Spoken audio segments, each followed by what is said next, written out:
Jesus went off to the territory of Tyre and Sidon. This was a Gentile territory about 40 miles northwest of Nazareth, on the coast of the Mediterranean Sea in the province of Phoenicia. The woman who approached him was identified as a Gentile. Jesus' venture into this territory was a testimony that he had come for all people, Jews and Gentile alike. It might seem to us that he was discriminating against her by referring to Gentiles as dogs. In Jewish time, dogs was a common term for Gentiles. Jesus was testing the woman's desire and determination. She replied and said to him, "Lord, even the dogs under the table eat the children's scraps." Now, isn't this amazing? She doesn't take offense. She doesn't stand on her rights. She was insistent with Jesus in the most respectful way, and she will not take no for an answer. The woman approached Jesus with great need, with deep faith. She fell at his feet and begged him to heal her daughter.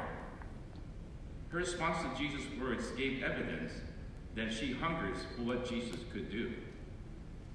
The Lord honored her faith and healed her daughter. We all have experienced an answered prayer, right? That's why we're all here every day. We continue to pray because we want to witness another miracle, another answered prayer for ourselves and for someone else. God uses persistence to purge our desires. God also uses persistence to mold, even to transform our desires, to change how we ask, so that we gradually come closer to the heart of God's will. Persistence demands patience.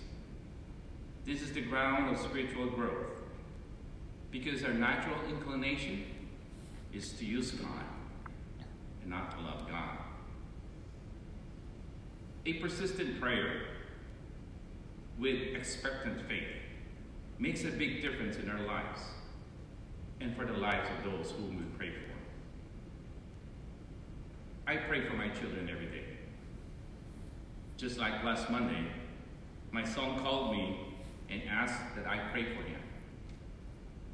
He is the supervisor in the lab at Glendale Adventist Hospital, and he was asked to do more responsibilities above and beyond his job.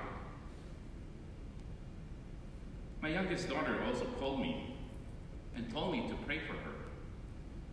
They have a job fair in their school, hoping one day that she can work in a company that she ever dreamed of. I have learned as a parent that when my children ask for my prayers, I give my all. I tell God that I believe that God answers my children's prayers first, even before mine. I truly believe that it gets God's attention when we pray more for others than ourselves. I can be very persistent, just like this Gentile woman. We are all called to pray for our children's destiny, because some of them may not have the ability to pray for themselves. They might be too busy, or in bondage, or they may have forgotten about their faith. But no matter how far our children stray, no matter what their circumstances are, we must not succumb to despair. We can pray like the gentle woman's prayer. We may not receive such a clear and remarkable answer to our prayers, but as we plead for our children before God, as we cry out in faith to Him, we can trust that there will be a day when our tears of mourning will turn into tears of joy. When we pray, we may not notice, but powerful things do happen. Prayer breaks the chains that holds us, like the gentle woman's daughter who was possessed by the devil. I'm sure that we can't be where we are now without the prayers of our own parents, our grandparents, and those people who care about us. I start to pray for my own grandchildren, even if they're not here yet. They will never know that I have prayed for them, but I pray that they may have a bright future. I love it when people tell me they're praying for me, because I draw strength from them, and I know that I am not alone.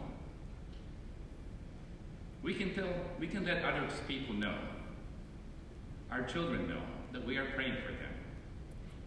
When we pray for someone, we're not just sending good luck, hoping everything goes well for them, but it actually moves God to do and reveal His greatness to everyone, to the person whom we are praying for, and for ourselves as well. Because we honor God in our prayers, we will be greatly rewarded